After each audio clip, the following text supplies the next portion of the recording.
बिहार का एक युवक महिलाओं को पीरियड के दौरान आने वाली समस्याओं को लेकर चुप्पी तोड़ो यात्रा पर निकला है।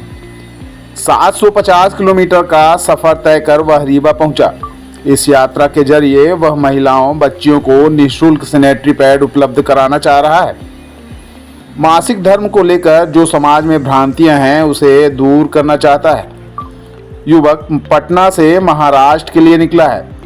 उसके पीठ में बैग और तिरंगा झंडा है। मंगलवार को वह कलेक्ट्रेट रीवा पहुंचा।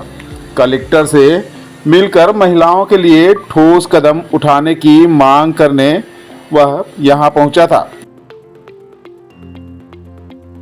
युवक ने बताया कि मासिक धर्म को लेकर अभी भी महिलाएं अवेयर नहीं हैं। गंदे कपड़ों का उपयोग करती हैं। इससे कई तरह की बीमारियों की चपेट में वह आ जाती हैं। सैनिटरी पैड महिलाओं को निःशुल्क मिले, इसके लिए यात्रा शुरू की है। वह महाराष्ट्र तक अपनी यात्रा निकालेंगे। महाराष्ट्र पहुंचकर वह नीता अंबानी, अक्षय कुमार और सोनू सूद से मिलेंगे। महिलाओं को निःशुल्क सैनिटरी पैड उपलब्ध कराने की बात उनके सामने रखेंगे। तो है किस कारण से आए हैं? ये हमारा चुप्पी तोड़ो पदयात्रा है जो मैं पटना बिहार से शुरुआत किया है और उत्तर प्रदेश आया। उत्तर प्रदेश से फिर मध्य प्रदेश, फिर मैं महाराष्ट्र जा रहा हूँ। महाराष्ट्र में मैं बहुत सारे लोगों से मैं मिलूँगा। बेसिकली मैं मिलूँगा नीता अंबानी जी से और फिर अक्षय कुमार जी से, सोनू सूद से।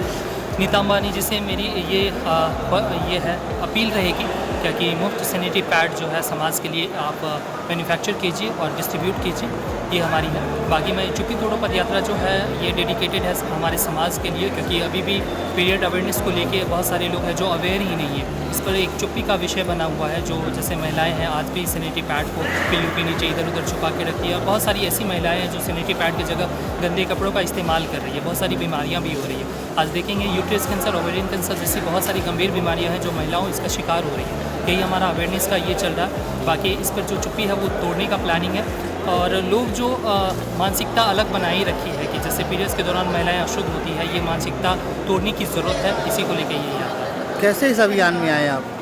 ये मैं शुरुआत में जैसे पीरियड अवेयरनेस को लेके 1-2 NGO के साथ मैं स्लम बस्ती विजिट किया था, लेकिन NGO का जो मेन पर्पस रहता था फ़ोटोज़ वीडियोज़ बस इतना ही तक और बाकी जो नीडी महिलाएं रहती थी उसके बाद वो फिर गंदे कपड़ों का इस्तेमाल करती थी। उसके बाद वहीं से मुझे मोटिवेशन मिला और फिर मैं रिसर्च किया इस पर क्या कि महिलाएं क्या सोचती हैं, उनको क्या क्या तकलीफ़ें होती हैं।